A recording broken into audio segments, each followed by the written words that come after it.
Aunque ya ha comenzado a desarrollarse la programación de Mérida Lúdica en esta semana, es realmente este viernes cuando se da el pistoletazo de salida a esta 10ª edición.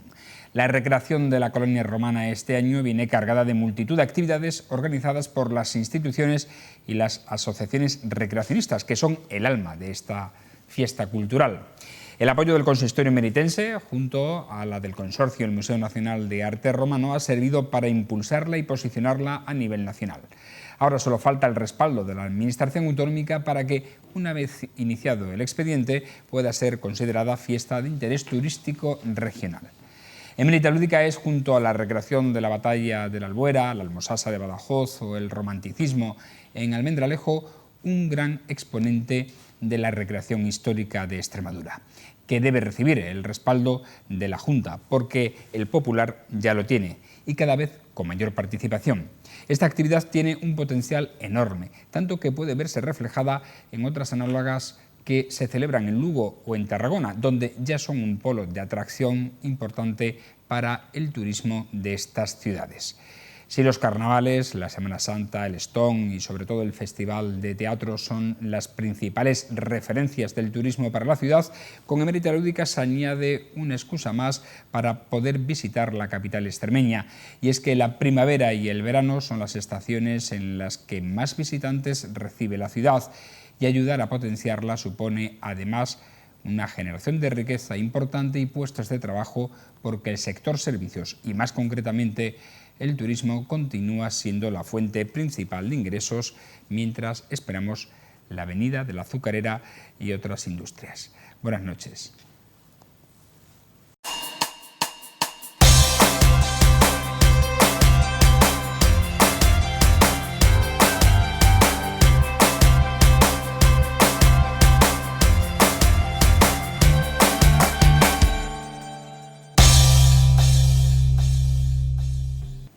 Bienvenidos a esta edición número 981 de La Picota. Es viernes, acabamos la semana y empieza prácticamente, o ha empezado esta mañana, Mérida Lúdica. Lo ha hecho ya a lo largo de la semana con varias conferencias y actividades que se han venido desarrollando. El Funus de anoche jueves tuvo un gran éxito. Esta mañana la Nominatio también, en la que han participado 1 millar de escolares, también ha sido importante, pero es a partir de esta noche cuando comienza a desarrollarse el grueso de la programación de esta actividad recreacionista, que este año sin duda, al menos en cuanto a participación, parece mucho más importante que la del año pasado, de ediciones anteriores. Vamos a hablar de ello y también de otros temas que componen la actualidad de esta jornada con nuestros picoteros de los viernes. Hoy están Irene Torres. ¿Cómo está? Buenas noches. ¿Qué tal? Buenas noches. Pues ¿La semana estás preparada para Mérida Lúdica o no? Sí, con muchas ganas. Ya tenemos todos los trajes fuera y esperando a salir de aquí para ponérnoslo y disfrutar muchísimo de la Mérida Lúdica, que sin duda, como dices, es el corazón de Mérida estos días. Ciertamente, porque además es una actividad que nació con el apoyo de las instituciones, pero nació de las asociaciones recreacionistas, nació, vamos a decirlo así, del pueblo. De Mérida, nace de Mérida para Mérida. Además, para Mérida, cada vez Mérida está más implicada en esta fiesta, la ha hecho suya, no la ha dejado solo como un reclamo turístico, sino que cada vez es mucho más común que nosotras las emeritenses salgamos a disfrutarla. Muy bien. ¿De qué vas vestida? Pues tengo varios. Tengo uno que era de mi madre cuando era joven, que no es así muy de nada, pero que da mucho el pego, y uno de rojo, que a ver, lo tenemos del año pasado y es lo que nos ha tocado. Muy bien. Ana Gaviro, buenas noches. ¿Qué tal? ¿Cómo estás? Buenas noches, Fran. Muy bien. ¿También te vas a vestir? Pues claro, habrá que contribuir a la fiesta. Es curioso que lo decías tú y lo decía también Irene, cómo esta actividad, en el momento de surgir hace prácticamente una década, enseguida se ha hecho popular, ¿no? El pueblo la ha tomado como suya. Es curioso porque tenemos que recordar que antes de Mérida Lúdica estuvo aquel intento que fue de un principio de Mérida Lúdica, que fue Meritalia. Sin embargo, la gente lo vio como más en sentido teatral, no tan de la ciudad, ¿no? Había gente que seguía las actividades de Meritalia, que estaban en las actividades, pero simplemente como espectadores. Sin embargo, en el caso de Mérida Lúdica, yo creo que ahí está el éxito de la propuesta, todo el mundo, mayores, grandes, de izquierdas, de derechas, azules, rojos, la ha hecho suya desde el primer momento. Creo que además es muy importante algo que están haciendo desde hace algunos años, que es lo de involucrar a los centros escolares en la actividad con actividades como la que ha tenido lugar esta mañana, ¿no? Eso ya va creando cantera y además pues esa cosa a la que nunca se puede decir que no, y es que a los niños le digan a los padres, yo me quiero vestir de romano o de esclavo o quiero participar. Creo que ahí precisamente está radicando el éxito de Mérida Lúdica. Ciertamente, no sé si Abel se vestirá con ropa o se vestirá de palabras en esta Mérida Lúdica. Bueno, la verdad es que voy a poder hacerlo de pocas cosas, porque como sabes este fin de semana coincide en aquellos que somos correctores de la selectividad. Vamos, que te vas a vestir de palabras. Lógicamente me voy a vestir de palabras, no me quedará otra. Pero sí que ya he visto a gente andando por la calle y es increíble. Me gustaría alguna vez hacer un pregón, si hubiera, de Mérida Lúdica, porque cada vez que veo pasar a la gente vestida de romanos y tal, tengo una cierta debilidad, que no es debilidad lógicamente nada relacionado con el sexo, pero recuerdo los cómics de antiguamente, ¿no? El Capitán Trueno y el Jabato, y siempre les veía vestidos con las patillas así, es decir, al aire, y siempre pongo atención, y de hecho creo que sería capaz de dibujar a bastantes, a Fideo, a aquel que tocaba el arpa, porque aquellos que veo que van con las piernecillas y las zapatillas, que parece algo endeble y al otro fuerte.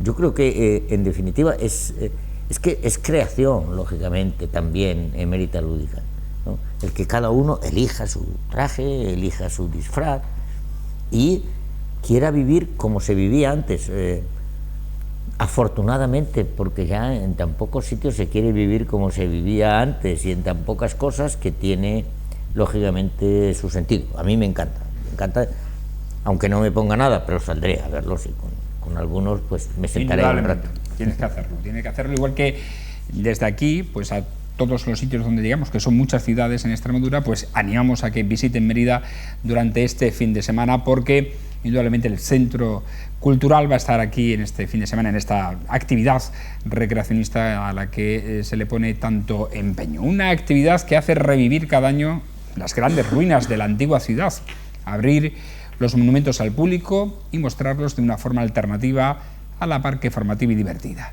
Por ello se cuida con todo rigor que las recreaciones sean fidedignas, tramas, escenas, indumentarias, objetos, mensajes, aromas, sabores, etc. Se disputarán luchas de gladiadores en el anfiteatro, serán ritos en el templo de Diana, el foro, o se llenará de vida rodeada de escenas de lo que era la vida cotidiana en Augusta y Mérida. Las 4 asociaciones recreacionistas de Mérida hacen posible esta actividad: Mérida Antigua, Ara Concordiae, Lusitania Romana y Leporum Celtiberae Lefconi, además de otras de recreación romana de diferentes puntos del territorio nacional que suelen visitarnos. En Mérida Lúdica tiene un papel muy importante la gastronomía, con la ruta de la tapa Senti Amarantis, siguiendo las recetas del libro de Apicio, manteniendo el mismo rigor histórico en la cocina que se exige a los otros elementos de la fiesta. También se instala un mercado romano, el Macellum Ceres, de puestos de artesanía, de alimentación y restauración que tengan relación con la época y recreación histórica romana. En fin, un festival no solo visual, sino también de sensaciones, que yo creo que merece la pena visitarlo este fin de semana. Irene.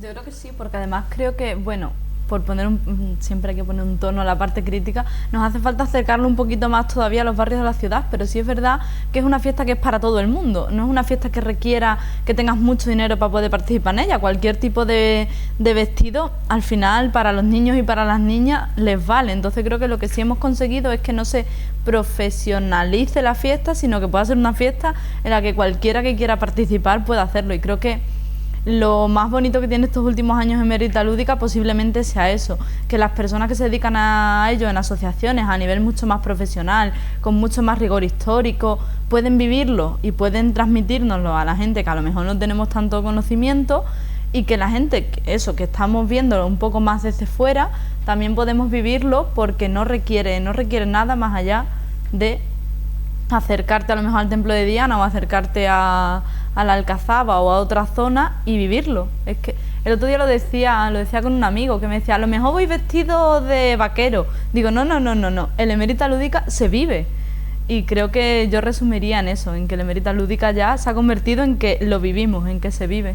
Sí, porque quizás una de las cosas más sorprendentes de esta actividad es que la gente ha cambiado rápidamente el chip y se ha adaptado a lo que es en realidad. Tú decías antes, no me voy a vestir ni me disfrazaré. En Emerita Lúdica no se disfraza nadie, se viste. Y es verdad que esa ha calado rápidamente dentro de la gente. Obviamente creo que aquí hay que dar la enhorabuena a la labor que están haciendo las asociaciones recreacionistas, que no solamente están explicando y sabiendo llevar y transmitir lo que hacen al resto de los emeritenses, sino también ayudándonos a redescubrir monumentos de la ciudad como el Alcazaba, como el Puente Romano, o sea, están haciendo actividades que te llevan a ver los monumentos de una manera distinta y encontrarle pues nuevos alicientes a el hecho de sentir la ciudad, ¿no? Creo que es muy importante. De todas maneras, también deberíamos de ser, como tú dices, algo crítico. No se puede llevar a todos los barrios, porque no todos los barrios tienen un escenario vivo en el que se puedan hacer actividades que se hacían propias de la época. Pero sí deberíamos plantearnos ciertas cuestiones como, por ejemplo, el tema de la lucha de gladiadores. Yo veía ayer en redes sociales muchas quejas porque no hay entradas, gracias a Dios, ya no hay entradas, pero claro, había mucha gente que decía, oye, pero es que no podemos hacernos las entradas si no estamos en Mérida. Es que claro, si vamos a visitar Mérida y no tenemos la opción de adquirir esas entradas online, se queda un poco, o sea, tenemos que empezar a dar, las asociaciones recreacionistas, las instituciones que apoyan la fiesta, el pasito más para profesionalizar la fiesta en ese sentido, en el de dar facilidades es verdad que la gente cada vez en más número vienen año a año a visitar. De todas formas, es que está muy bien situada, es decir, temporalmente me refiero, ¿no? En la época en la que está. Estamos a la puerta de los festivales de teatro romano. Entonces, el hecho de ir generando ese ambiente, ¿no? El ambiente romano, bueno, y si fuéramos Roma, pues habría más entradas. Lógicamente, sí, bueno, aquí no tenemos todo lo que tiene Roma, pero yo creo que sí que es el momento de ir cosas que hay que inaugurando, yo creo que inaugurando o añadiendo, pues casas que van apareciendo, que lógicamente estamos decidiendo, se están haciendo excavaciones, es decir, que se vayan añadiendo cada vez más cosas, porque a la misma vez que estamos añadiendo restos de nuestro patrimonio, estamos también buscando nuevos lugares para desarrollar Emerita Lúdica, porque hombre, no estaría mal que se pudiera, que alguien viniera de, yo qué sé, de Estados Unidos o de Barcarrota, de cualquier sitio, a poder celebrar una comida en una casa romana que se ha descubierto en Mérida. Pues eso también sería lógicamente interesante, ¿no? Y por lo tanto desarrollar mucho más, sin demerecer lógicamente, o al revés, poniendo en valor lo que ya hay, el esfuerzo de las asociaciones regeneracionistas que tienen, no sé si os dais cuenta que el nombre ya de por sí ya empieza, siempre se lleva la cosa no, pero ya me gusta, bueno, Dios, vale. Le sale el filólogo que lleva ahí. Por cierto, que hablando de nuevos yacimientos o yacimientos que ya se descubrieron y ahora se están poniendo en valor, como el tema de la Huerta de Otero, se están trabajando ahora mismo ahí. El consorcio ya ha publicado que en estos momentos se están realizando los trabajos en las termas y en la muralla, dejando aún enterrados para su correcta conservación los mosaicos aparecidas en su día, que en otro momento, dice, darán cumplida información. Pues hay que ponerlos en valor y sacarlos a la luz. Además es curioso, se repite, mencionabas antes a Lugo y a Tarragona. Lugo y Tarragona se utilizan también escenarios reales para hacer las recreaciones, pero ocurre lo mismo, en comparación con Mérida, ocurre lo mismo que pasa en la Semana Santa. Mérida es la ciudad donde más escenarios reales hay y mejor conservados. Porque es verdad que en Lugo y en Tarragona utilizan algunos, pero otros se recrean de manera artificial, muy parecido y tal. Pero es que aquí nos pasa lo mismo que en Semana Santa. Si en Semana Santa las procesiones discurren por lugares, por ambientes, por monumentos contemporáneos a la época de Jesucristo, aquí pasa lo mismo, que es donde más tenemos, más lugares contemporáneos a lo que estamos intentando recrear hay, y de manera real. Yo en esto voy a remitir a lo que ha dicho en muchas ocasiones aquí Antonio Vélez. Y Antonio Vélez apuesta porque el tema de patrimonio vuelva de nuevo al Estado, para que sea el Estado el que invierta en la adquisición de nuevos solares y en el descubrimiento de nuevos yacimientos para ponerlo en valor, puesto que se ha visto que en los últimos 30 años desde la Junta de Extremadura y el Ayuntamiento pues no tienen la posibilidad de desarrollarlo en la misma medida que lo tiene el Estado, ¿no? Y yo creo que es una buena iniciativa el hecho de que el Estado fuera el que pusiera en valor todos esos yacimientos. Yo vengo peleando, entre otras cosas, con el tema que tú has dicho, Ana, de la lucha precisamente que se realiza en el anfiteatro, en que se ponga también en valor más la restauración efectivamente, del anfiteatro. Faltilla, ¿no? Exacto, le hace falta, ¿no? Son 600 y pico de localidades las que solamente puede albergar, y en una manera con que la mitad se pudiera restaurar o devolver, como se ha hecho con el Teatro Romano, pues crearíamos un montón de todas maneras, localidades. También creo con que el Estado invierta la mitad de lo que piden otras comunidades para otras cosas que nada tienen que ver, nosotros ya tendríamos, ¿no? Bueno, es decir, no sé si sabéis que en la selectividad, perdonadme, en el examen de lengua, en Cataluña pues penalizaban las faltas un montón. Pero en castellano o en catalán. En castellano. Y la explicación que daban es que así los catalanes odiarían más la lengua castellana, ¿no? Madre. Ah, qué bonito. Por eso yo digo que es verdad que el sentido del Estado como garante de no solamente de mi comunidad quiere esto porque lo necesita la otra, que sea una especie de mercadeo, sino que haya cosas en las cuales estamos hablando de la historia, de recreación, de monumentos que necesitan una inversión pública estatal, obviamente, me parece una cosa fundamental. De todas maneras, independientemente de que fuese o sería bueno o malo que el Estado asumiera las competencias sobre el patrimonio cultural e histórico, yo sigo, lo he dicho ya alguna vez aquí, creo que la última vez fue cuando estuvo aquí el director del consorcio, Félix Palma. Yo sigo echando en falta esas grandes empresas. El mecenazgo de esas grandes empresas que patrocinen, que inviertan, porque eso también es invertir en cultura.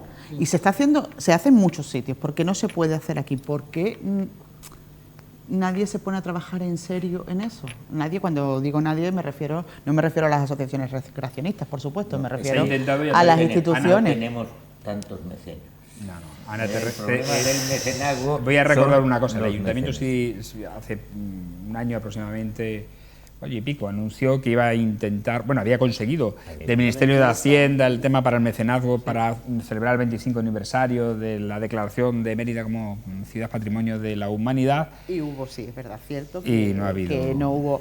Pero por eso te digo que es que eso no es, tengo esta ventaja, ven, aprovechate de ella, no. Tengo esta ventaja, voy, te la ofrezco, trabajo contigo hasta que la gotita que tiene que caer encima de la cabeza, ¿no? Hasta que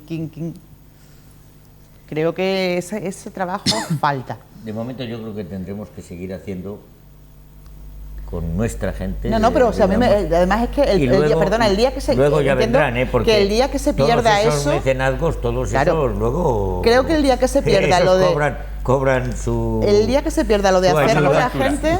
Claro, pasa la factura. El día que se pierda lo de hacer con la gente, hacer Emerita Lúdica con la gente, dejará de ser Emerita Lúdica y dejará de tener el éxito y la resonancia que tiene ahora. Y nos reiremos menos. Sí. A ver, Irene. Sobre el tema de los monumentos y un poco quién los lleva, yo creo que la gestión directa tiene que ser de las ciudades, porque al final son quienes quieren su patrimonio. Pero sí que creo que nos falta, hablando en global y no hablando en Mérida, un Estado que se preocupe por su Estado en general. O sea, que normalmente lo que decía Ana Beliana es que se tira por las comunidades y nunca hay una visión global tal vez de lo que necesita cada ciudad. En ese sentido está Ciudades Patrimonio, está la FEM, pero es verdad que vemos que no es suficiente de cara a la conservación de los monumentos en Mérida. Y yo creo que es bastante fácil, es llegar a gobiernos, bueno, fácil no, a lo mejor no es fácil, vale, pero creo que es de sentido común, vale, no será fácil, pero creo que es de sentido común que si algún día llegamos a tener una España que de verdad sea plurinacional, mirará por todas este tipo de cuestiones que nosotros podemos ver en local, pero que si se miran desde arriba, en global, nuestro patrimonio vale mucho, no solo para Mérida, no solo para Extremadura, sino debería ser un reclamo turístico para todo el Estado español. Y es una cosa que parece que desde lo que llamamos Madrid, es decir, desde el gobierno central, no se pone lo suficiente en valor de cara a la conservación del patrimonio o otras cuestiones que sí que tienen una incidencia desde el gobierno central. Pero bueno, todo se andará. A lo mejor dentro de un par de años venimos aquí a decir que está empezando Mérida hasta donde corresponde. Yo creo que como no la pongamos nosotros...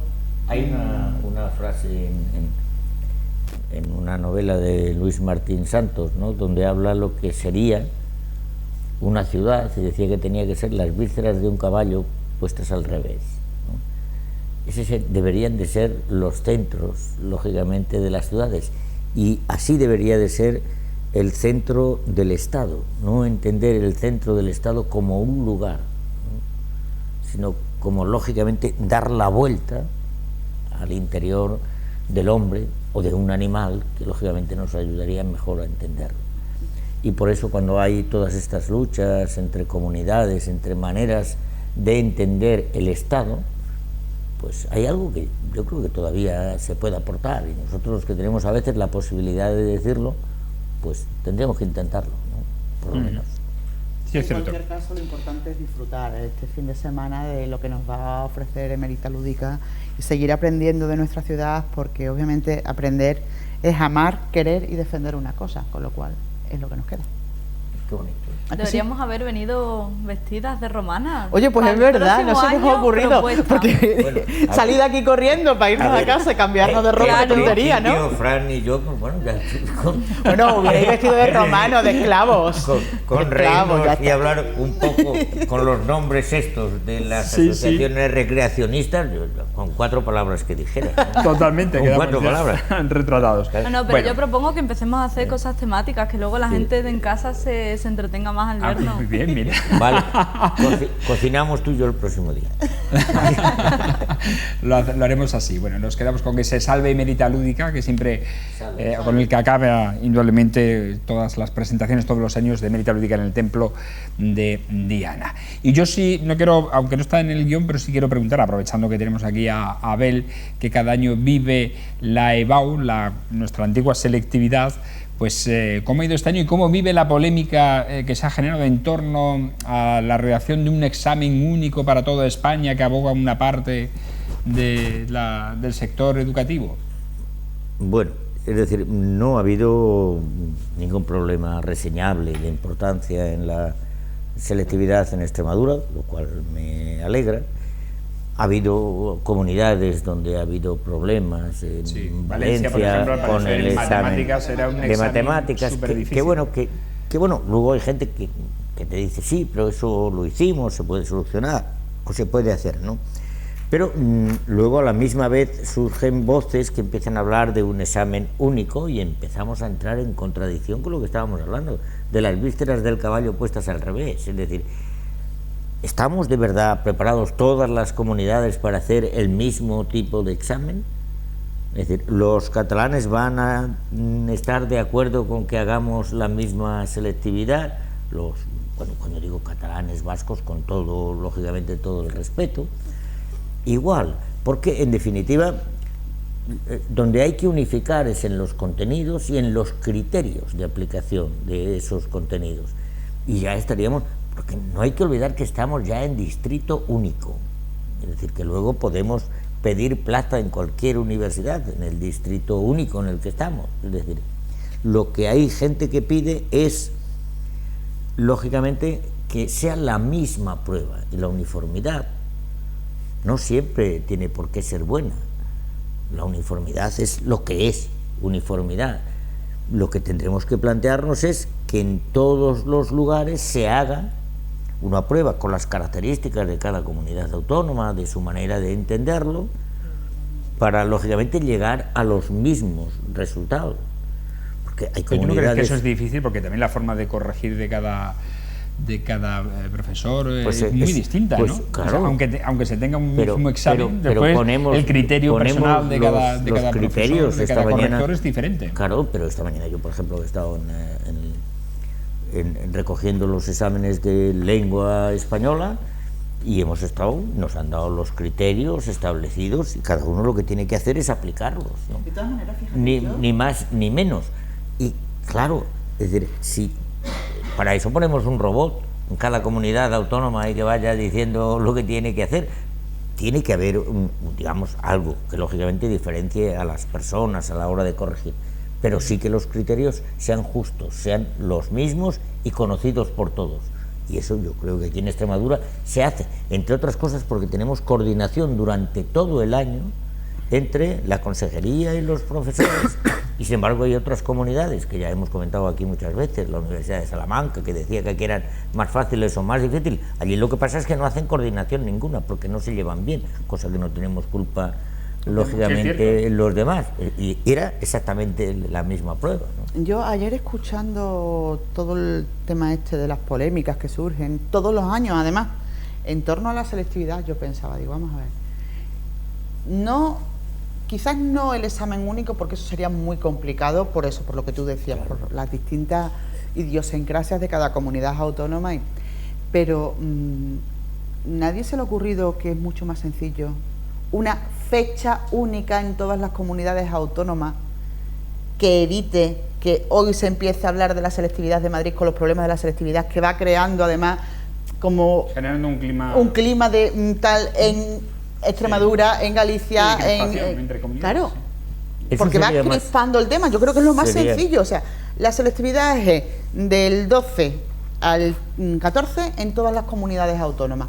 Como todas están ocupadas en hacer la selectividad, no hay ni en un sitio ni en otro. Y cuando quieran surgir las polémicas, la selectividad ya ha terminado, o la EBAU ya ha terminado, y entonces ya esas polémicas se quedan prácticamente en agua de barraja y sobre todo no desestabilizas, creo yo, lo más importante, que son las personas que se presentan a la prueba, ¿no? De todas maneras, lo de las fechas es difícil porque cada comunidad tiene su calendario que está aprobado. Sí, yo eso lo entiendo, pero se puede empezar, claro, por ahí, eso es lo más sencillo. Luego, si empezar por ahí sería lo más fácil, es decir, fijar fechas, claro, no tiene... Porque el calendario vale. Tiene mucho problema, pero yo creo que digamos, todo el mundo habla. A mí el hecho de que todo el mundo empiece a comentar sobre un tema, empiezas a ver, digamos, ir ampliándose las cosas. El examen de Valencia no se podía hacer, hubo que buscar especialistas. Eso es mentira.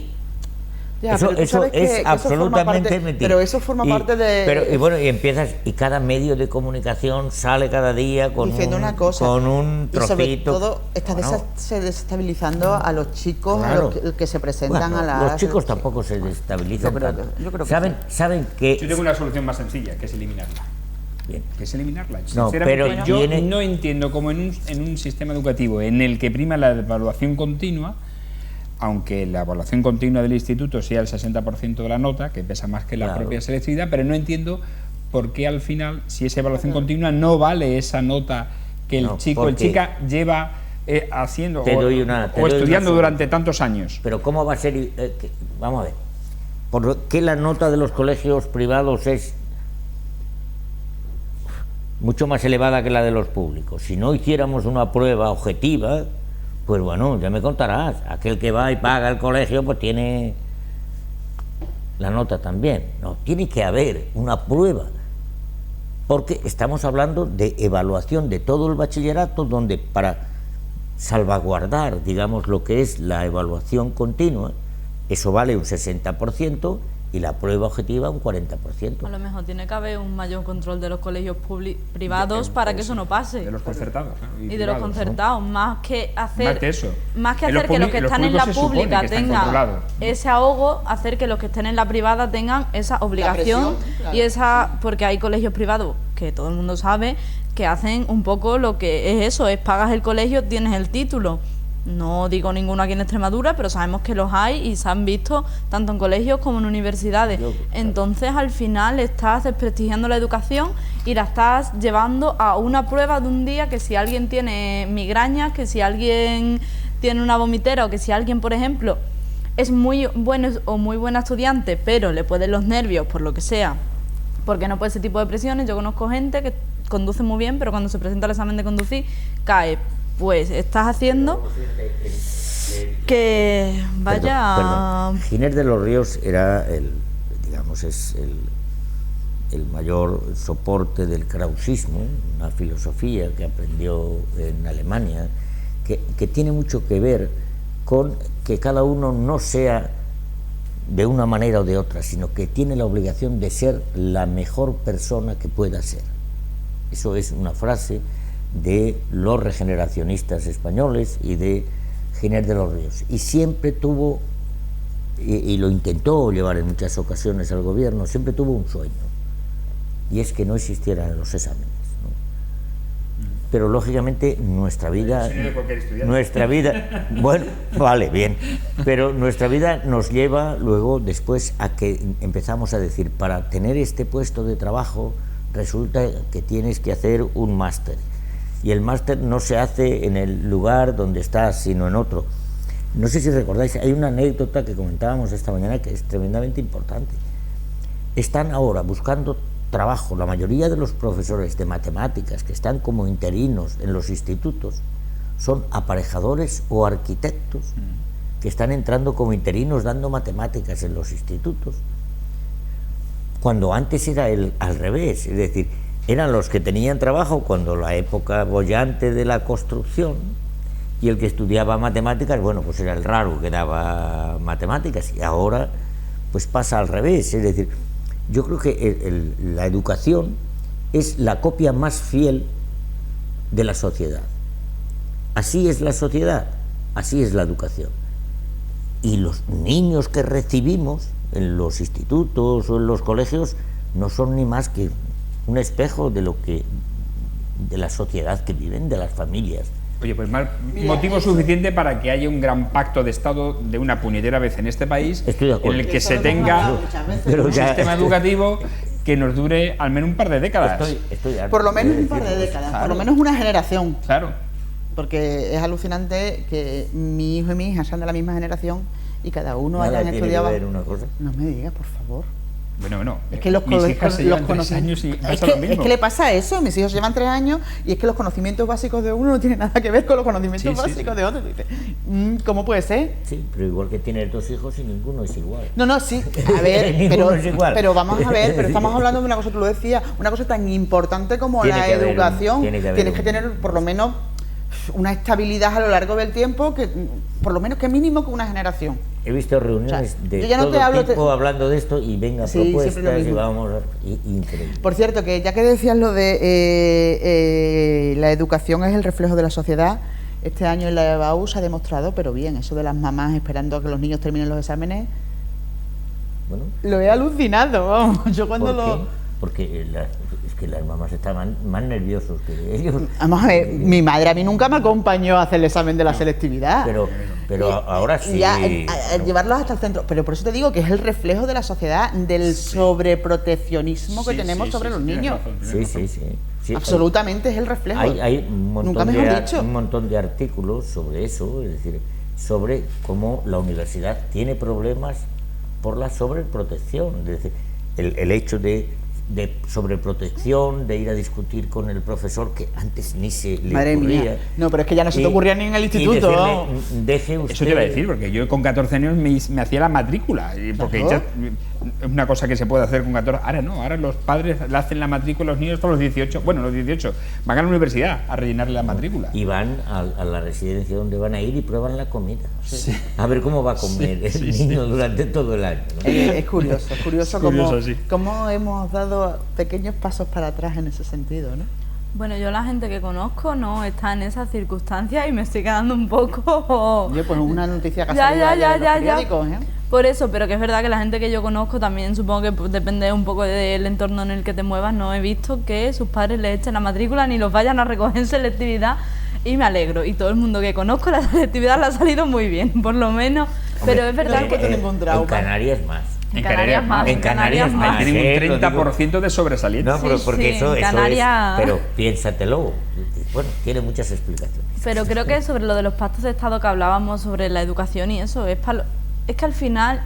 No tanto que dure mucho tiempo, porque a mí no me preocupa que dure mucho tiempo, porque entiendo que si la sociedad avanza, a lo mejor las leyes y tal tienen que avanzar. El problema es que las leyes no están siendo el reflejo de la sociedad, igual que decimos que la educación, que los centros educativos son el reflejo de la sociedad.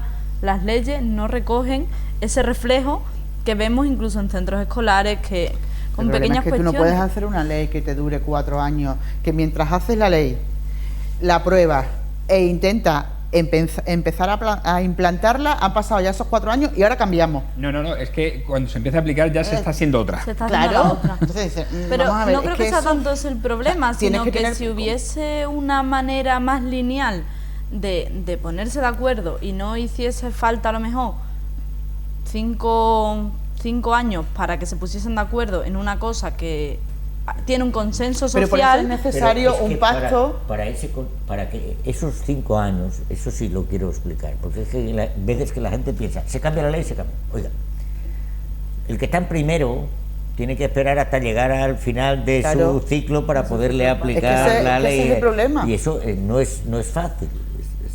Complejo, tienes que para empezar tienes a los profesores descentrados 2 sistemas que tienes que ir acabando uno, terminando otro.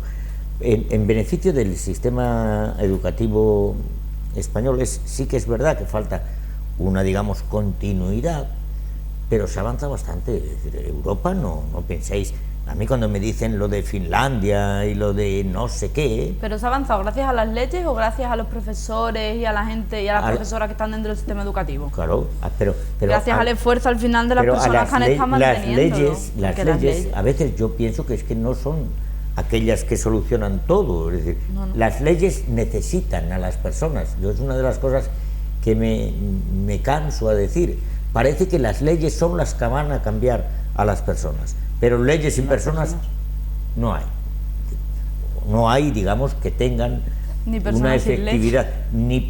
Bueno, las personas ya se buscarán las leyes. De hecho, la sociedad civil es quien incentiva las leyes. Aquí no hay un partido político solo que diga yo pongo las leyes, no. Es demanda de la sociedad. Y, lógicamente, eso es necesidad de cambio. Cuando la gente siente necesidad de cambio, bueno, en Valencia, ¿qué ha pasado hoy? Esta mañana, una huelga impresionante de estudiantes, que ya no pedían que se hicieran la selectividad de una manera o de otra, sino que desaparecieran. Lógicamente, yo también lo hacía cuando era estudiante del instituto. Guarda que no salí yo en manifestaciones en mi época para que quitaran la selectividad. La hice y seguí manifestándome. Pero, ¿y qué? la universidad. Estaba en la universidad. Pero, ¿y qué niño ha dicho que le encantan los exámenes? No, claro, lógicamente, es decir, se trata de un equilibrio entre 2 cosas: la labor de enseñar y la labor de aprender. Sin maestro no hay alumno, y sin alumno, tampoco se puede olvidar, no hay maestro. A mí me gusta la palabra maestro más que ninguna otra.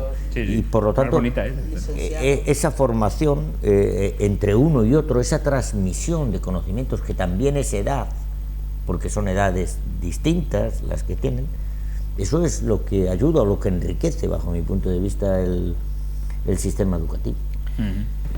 Bueno, oye, tenemos que hablar de Camalote, porque la Unidad Militar de Emergencias presumiblemente regresará a Extremadura en el mes de octubre, una vez que el camalote entre en parada vegetativa para colaborar con la retirada masiva de esta planta invasora del río Guadiana.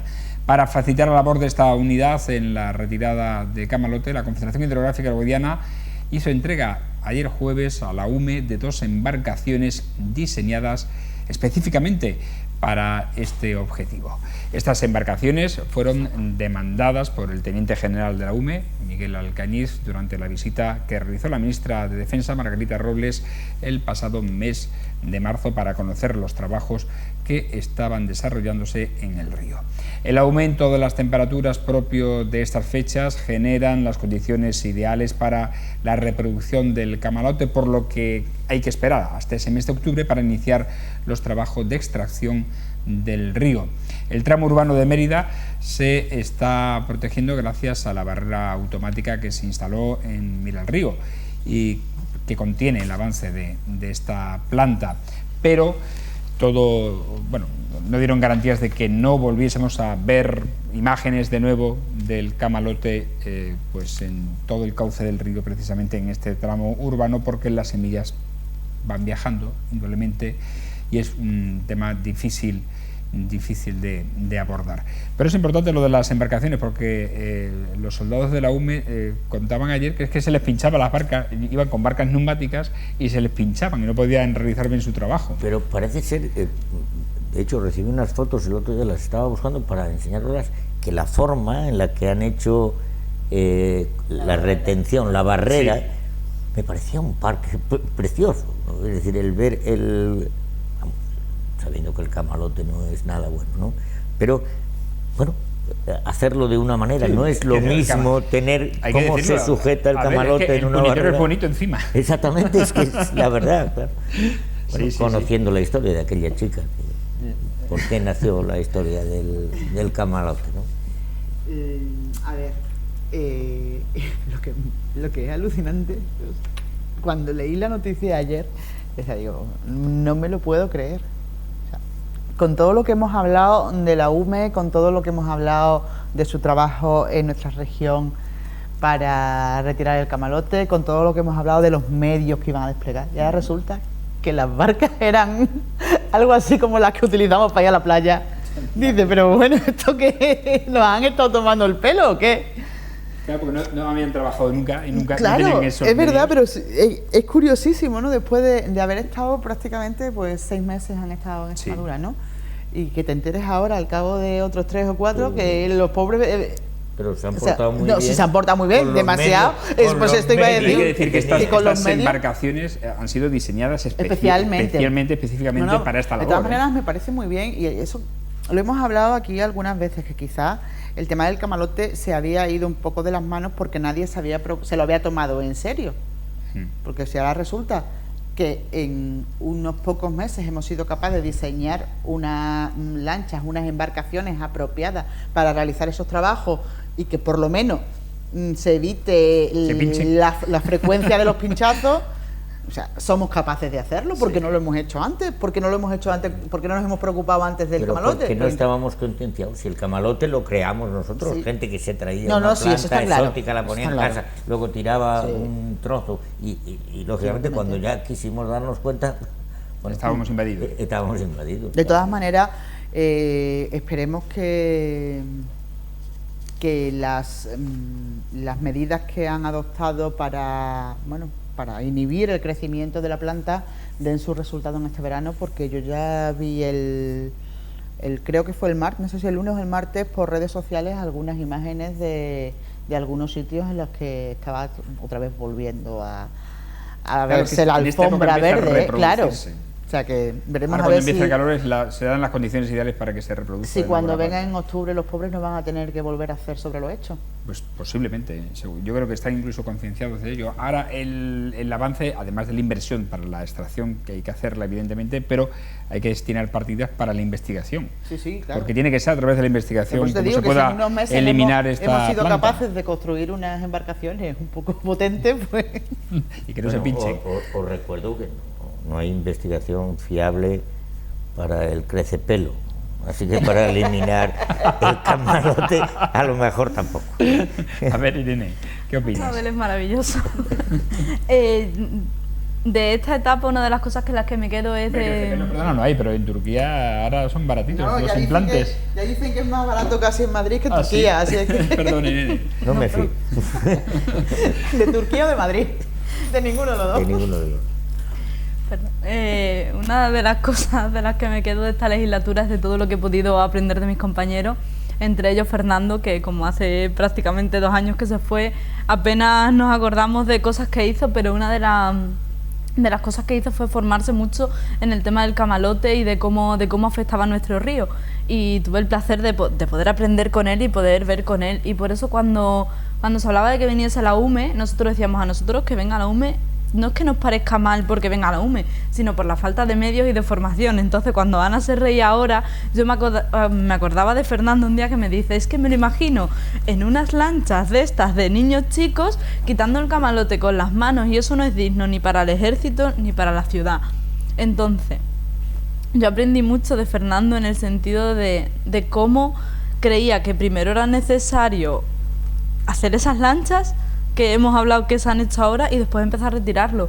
Y Lo que pasa es que en ese momento era urgente también, una actuación, se precisaba una actuación urgente. Pero se va a dar la misma situación de aquí a un mes, la misma situación en la que actuaron hace unos meses, que a mí me parece bien que hayan actuado y que yo de verdad aplaudo totalmente la actuación de la UME y aplaudo el cómo han podido formarse, porque lo que hicieron la otra vez, la verdad, o sea, un poco, aparte de toda la labor que hicieron, lo que hicieron fue esa tarea de formación sobre terreno. En vez de formarse sobre un libro, se formaron sobre terreno en lo que de verdad era el camalote, y ahora van a actuar con conocimiento de causa y no a lo loco, porque si tú no conoces cómo es la semilla y cómo funciona, más allá de leértelo y de que te den un protocolo, realmente lo único que estás haciendo es que dentro de unos meses, aparte de ser una planta invasora y que eso va a pasar, lo hagas prácticamente como lo hagas, si no hay una investigación grande detrás, vamos a estar dentro de unos meses hablando de que ha venido la UME, de que va a tener que volver y de que van a tener que hacer no solo unas lanchas nuevas,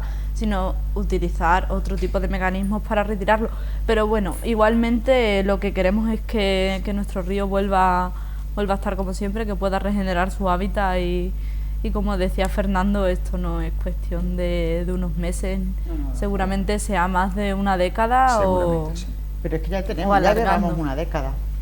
Sí, pero hasta ahora había gente que estaba en los puestos de responsabilidad, que tú llegabas a un pleno, les ponías lo que era el camalote y hacía así, y tú decías, pero vamos a ver, que es que tu trabajo es informarte primero de lo que es, antes de a lo mejor levantar la mano en un pleno. Y si las personas responsables y las personas, incluso gente que trabaja en organismos directos, no tenía formación sobre lo que significaba el camalote para Extremadura, ¿cómo íbamos a tomárnoslo en serio? Claro, las personas que ni siquiera estábamos fuera, y que parece, por lo que dice Ana y por lo que dice Abel, que la gente que lo veíamos desde fuera y mirábamos por el puente romano abajo al río, nos lo tomábamos más en serio que la gente que era responsable de que se eliminase.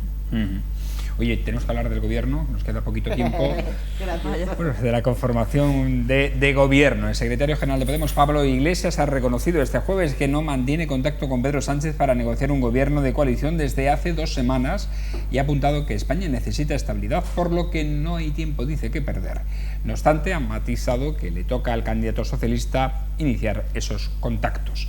Iglesias ha vuelto a insistir en la necesidad de que el futuro gobierno les incluya para que sea una coalición progresista, y ha apuntado que no existen mecanismos de control de acuerdos políticos efectivos, por lo que insiste en que la vía de Unidas Podemos es entrar en el Ejecutivo. Volvemos a ti, Irene. Bueno, yo creo que lo que dice nuestro secretario general tiene bastante lógica, porque hemos visto cómo desde fuera de verdad no existen medidas de control, y ya no solo a nivel estatal, como estamos hablando, hemos visto cómo se negociaron unos presupuestos en Mérida y no hemos podido tener ninguna medida de control para ver que si se cumplían o no. Sí, podíamos ver la ejecución, pero no teníamos ningún método de presión, por ejemplo, a ver si se cumplían. Con los presupuestos regionales ha pasado lo mismo, y con los presupuestos estatales, antes de que llegasen a tumbarse, pasó lo mismo. Entonces yo entiendo que lo que tiene que hacer una formación política, en este caso que aspira a una España mejor, a que todas estas políticas progresistas se cumplan, es formar parte del gobierno. La manera es lo que tienen que negociar ahora. Esta mañana ha habido una mesa interna de Podemos, lo hemos podido ver en los medios por la mediodía. Ha habido una mesa interna de Podemos en la que está trabajando las exigencias, la manera de negociar, y bueno, veremos estos próximos días cómo se sientan la forma. Y la que está Echenique, ¿no? Está Echenique y forma parte de esa mesa porque nunca ha dejado de ser una figura importante dentro de Podemos. Entiendo que bueno, estos días los medios de comunicación han hecho un poco a veces la labor de prensa rosa, en muchos casos, llamando a un compañero que es diputado y que tiene toda su legitimidad, llamándole el rastas, como intentando desprestigiar su figura y su persona, cuando hasta ahora ha demostrado ser una de las personas que más sensibilidad ha tenido dentro del Congreso de los Diputados la anterior legislatura, y llamando a Echenique eso, poco más que la persona purgada por Pablo Iglesias, cuando ahora mismo está formando parte de las negociaciones y bueno, al final... ¿Pero no crees que ha sido el cabeza de turco no. de los malos resultados que han obtenido? Si fuese el cabeza de turco estaría fuera de las negociaciones, que creo que ahora mismo lo más importante son estas negociaciones y por eso estamos hablando de ellas. Si Echenique fuese el cabeza de turco de algo, no formaría parte de estas negociaciones. Creo que no nos acostumbramos a que dentro de los partidos la gente podemos movernos. Yo hasta hace 2 semanas estaba en la primera línea de un partido en Mérida y ahora mismo no estoy en la primera línea y no me siento menos de ese partido ni de esa formación. Siento que formo parte de la misma manera, simplemente que quiero colaborar de otra. Y si aprendemos que es democrático y que es sano participar desde diferentes espacios dentro de las formaciones políticas empezarán a ser mucho más enriquecedoras. Creo que hay una diferencia entre que tú te muevas dentro de un partido a que te muevan dentro de un partido. Pero bueno, lo voy a dejar ahí. En cualquier caso, Iglesias ya tiene lo que quería, que es una cita con Pedro Sánchez, la va a tener para el próximo martes, pues nada, que le aproveche. Y lo que yo no sé es si le dará mucho resultado las exigencias que va a haber que está viendo que habrá visto esta mediodía esta mesa técnica que ha hecho Podemos, porque no sé yo si con las exigencias en este caso va a tener suficiente para conseguir proclamarse vicepresidente. Abel. O entrar en el gobierno. Me daban ganas, tal y como os veía hablando, de que habría que darles, si Pablo Iglesias plantea esto como una especie de matrimonio, es decir, un acuerdo de gobierno en el que alguien tiene que entrar y uno es el novio, el otro la novia, darles unas recomendaciones de boda, ¿no?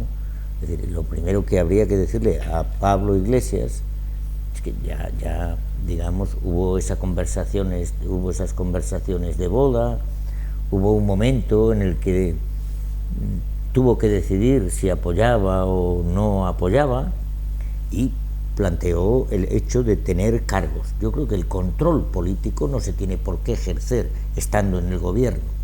Hay muchas Yo otras... creo que a veces se puede ejercer hasta desde fuera de las instituciones. Por eso digo que hay muchas otras formas, ¿no? Y por lo tanto, en ese sentido no estoy de acuerdo con Pablo Iglesias, porque al final acaba diciendo, para configurar ese gobierno hay que atender a la proporcionalidad de los votos. Bueno, entonces eso es que no tendría sentido. De todas maneras, yo lo que creo es que cada uno aprende. Una cosa son las conversaciones, lo que se dice, hemos nombrado esto y esto. Yo creo que ahora es el momento de ver la altitud de miras, perdonadme por lo de altitud y que lo diga yo, ¿no? Es el momento de entender que España necesita un gobierno y quien entienda que lógicamente debe apoyar a crearlo, pues adelante. Pero de todas formas, yo creo que los plazos que se han marcado en Moncloa son mediados de julio. Correcto. Porque el 15 de junio hay que conformar ayuntamientos, las autonomías pendientes será a final de junio aproximadamente y prisa no va a haber hasta mediados de julio, yo creo, para la conformación del Gobierno de España. Bueno, nos vamos, señores, no hay tiempo para más. Agradecer a nuestros picoteros, como siempre, su análisis. Gracias, Abel Hernández. Hasta la semana que viene. Nos vemos. Gracias, Ana Gaviro. Muchas gracias. ¿Lo pases bien? No estaré la semana que viene aquí, tengo una cuestión familiar fuera de Extremadura y solamente, si me permites, voy a decir una cosa. Será a partir del lunes, pero en la Asociación Síndrome de Down están buscando un logopeda, necesitan un logopeda de cara a los meses de verano hasta el próximo mes de octubre.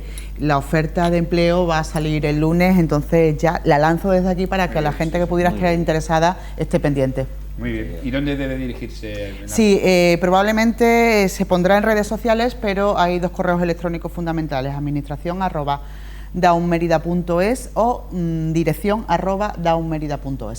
Muy bien, pues queda dicho, Irene, lo mismo. Muchísimas gracias y la semana que viene nos vemos. Nos vemos.